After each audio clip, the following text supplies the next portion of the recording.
Hello everyone, welcome back or welcome to my channel, Advanced Education. In this video, we are going to read or discuss, or should we say read, because I am not expert in this topic. Okay, so we are going to tackle about the introduction to computing, the very first lesson in C111 subject. Explorations in language, logic, and machines. So chapter 1, computing. So in this video, we are only going to discuss the chapter 1, computing, containing this subtopics, 4 subtopics. Okay, so let's start. Chapter 1, computing. So introduction of computing. Let's read. The first key intellect amplifier was language. Language provided the ability to transmit our thoughts to others as well as to use our own minds more effectively. The next key intellect amplifier was writing, which enabled the storage and transmission of thoughts over time and distance. Computing is the ultimate mental amplifier. Computers can mechanize any intellectual activity we can imagine. Automatic computing radically changes how humans solve problems and even the kinds of problems we can imagine solving. Okay, so computing has changed the world more than any other invention of the past 100 years and has come to pervade nearly all human endeavors. Yet, we are just at the beginning of the computing revolution, and today's computing offers just a glimpse of the potential impact of computing. Next slide, still introduction. There are two reasons why everyone should study computing. Reason number one, nearly all of the most exciting and important technologies, arts, and sciences of today and tomorrow are driven by computing. Number two, understanding computing illuminates deep insights and questions into the nature of our minds, our culture, and our universe. Okay, so next we are now in the lessons. Lesson 1.1, the process, procedures, and computers. Process, procedures, and computers. Okay, first let's go with processes first. Computer science is the study of information processes. A process is a sequence of steps. Each step changes the state of the world in some small way, and the result of all the steps produces some goal state. For example, baking a cake, mailing a letter, and planting a tree are all processes because they involve physical things like sugar and dirt. However, they are not pure information processes. Computer science focuses on processes that involve abstract information rather than physical things. So that's the processes. Next, we have the procedures. A procedure is a description of a process. A simple process can be described just by listing the steps. The list of steps is the procedure. The act of following them is the process.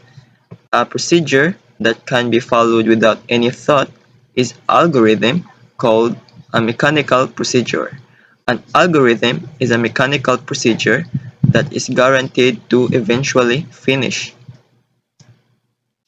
Okay, so procedures under the procedures topic. For example, here is a procedure for making a coffee adapted from the actual direction that come with a major coffee maker. So this is the step. They follow the procedures. Okay, next slide. You can pause the video if you want to read. Computer. Next section. A computer is a machine that can, number one, that can accept input. Input could be entered by a human typing at a keyboard, received over a network, or provided automatically by sensors attached to the computer. A computer is a machine that can execute a mechanical procedure. That is a procedure where each step can be executed without any thought. Number 3, can produce output. Output could be data displayed to a human, but it could also be anything that affects the world outside the computer, such as electrical signals that control how a device operates. Okay, lesson 1.2, measuring computing power. So there are many ways to measure the computing power. Measuring computer power, information, bit. We have the bit under the information. The way computer scientists measure information is based on how what is known changes as a result of obtaining the information. The primary unit of information is a bit. One bit of information halves the amount of uncertainty. It is equivalent to answering a yes or no question where either answer is equally likely beforehand. Before learning the answer, there were two possibilities. After learning the answer, there is one. Measuring computing power, information. Under the information, another, the binary questions. We call a question with two possible answers a binary question. Since a bit can have two possible values, we often represent the values as 0 and 1. For example, suppose we perform a fair coin toss but do not reveal the result. Half of the time, the coin will land heads, and the other half of the time, the coin will land tails. Without knowing any more information, our chances of guessing the correct answers are 1, 2. One bit of information will be enough to convey either heads or tails. We can use 0 to represent heads and 1 to represent tails. So the amount of information in a coin toss is 1 bit. Okay. Information under another binary questions. So this is the image. Similarly, 1 bit can distinguish between the values 0 and 1. Is it 1? If no, 0. If yes, 1. 1 bit. Measuring computing power, information, the binary tree. Computing scientists draw trees upside down. The root is the top of the tree, and the leaves are the numbers at the bottom, 0, 1, 2 until 7. There is a unique path from the root of the tree to each leaf. Thus, we can describe each of the 8 possible values using the answers to the questions down the tree. For example, if the answers are no, no, and no, we reach the leaf 0. If the answers are yes, no, yes, we reach the leaf 5. Since there are no more than 2 possible answers for each node, we call this a binary tree. Depth.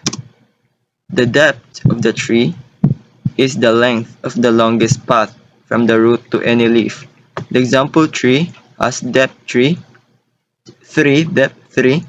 A binary tree of depth d can distinguish up to 2 raised to the power of d different values. Example is a number or something greater or equal to 4. No. Then if no, they go to this another part of the flowchart in decision until yes. So if yes, another, and that's so. Okay, so information.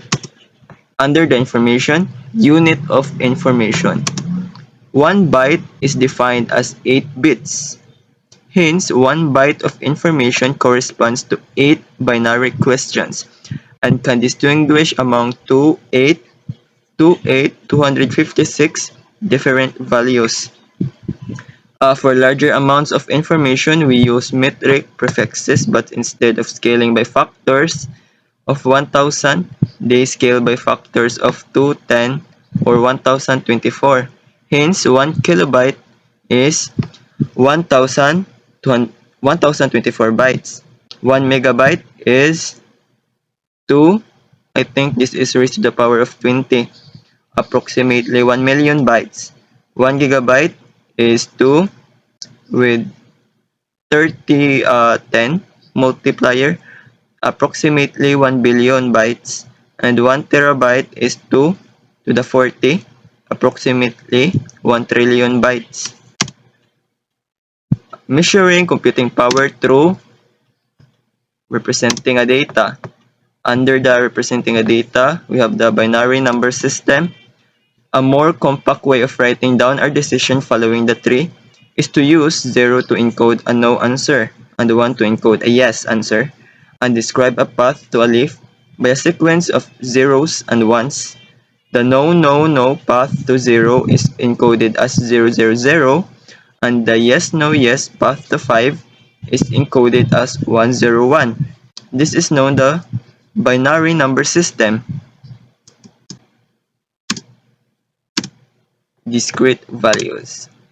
We can use a finite sequence of bits to describe any value that is selected from a countable set of possible values. A set is countable if there is a countable way to assign a unique natural number to each element of the set. All finite sets are countable.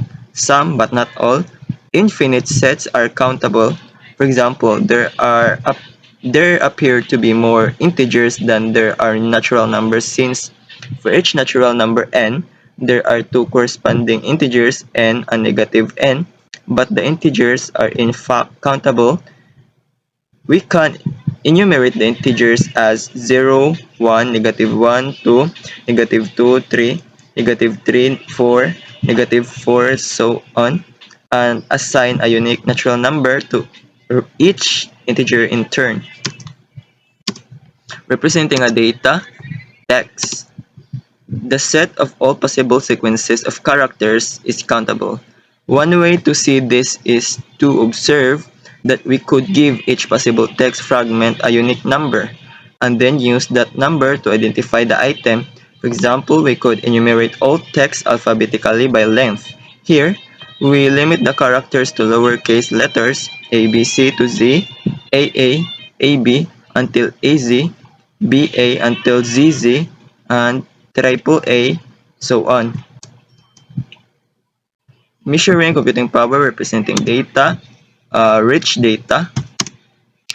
We can also use bit sequences to represent complex data like pictures, movies, and audio recordings. First, consider a simple black and white picture.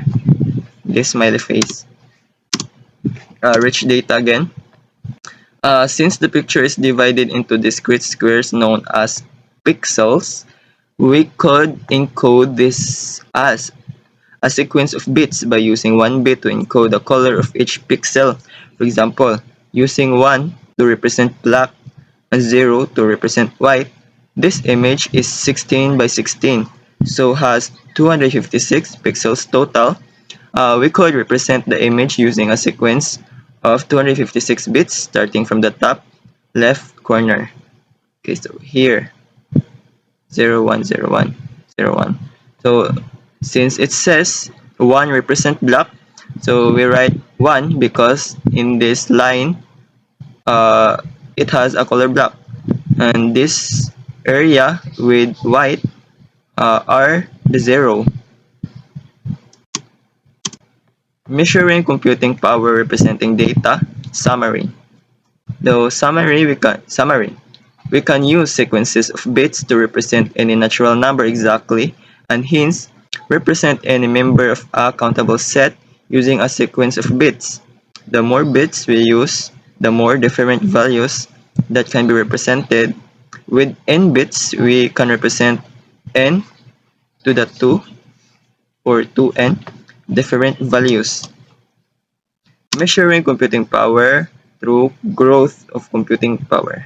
I mean the section. The number of bits a computer can store gives an upper limit on the amount of information it can process. Looking at the number of bits different computers can store over time, gives us a rough indication of how computing power has increased. Okay, 1.3 Science, Engineering, and the Liberal Arts. Let's start in science. Computer science focuses on artificial things like numbers, graphs, functions, and lists. Instead of dealing with physical things in the real world, computer science concerns abstract things in a virtual world. The numbers we use in computations often represent properties of physical things in the real world. And with enough bits, we can model real things with arbitrary precision. But since our focus is on abstract, artificial things rather than physical things, computer science is not a traditional natural science, but a more abstract field like mathematics. Like mathematics, computing is an essential tool for modern science, but we can study but when we study computing on artificial things, it is not a natural science itself. Engineering. Engineering is about making useful things. Engineering is often distinguished from craft in that engineers use scientific principles to create their designs and focus on designing under practical constraints. Lastly, the liberal arts. So I will not read this because it's too long. You can pause the video if you want to read. So liberal arts in computing. Grammar to the summary and roadmap. Okay, so part 1, I will just read the bold text and the rest you can pause the video. Part 1, defining procedures, summary and roadmap. Part 2, analyzing procedures, improving expressiveness. Part 4, the limits of computing. Themes. Much of the book will revolve around three very powerful ideas that are prevalent throughout computing: the recursive definition, universality, and abstraction. Okay, so thanks for watching, guys. I hope you have learned something through reading, though I'm not discussing the topic. And still, thanks for watching. Okay, for the next video, stay tuned. I'm going to make narration about this topic, chapter 2 language. So thanks for watching. Don't forget to like, subscribe, and bye bye.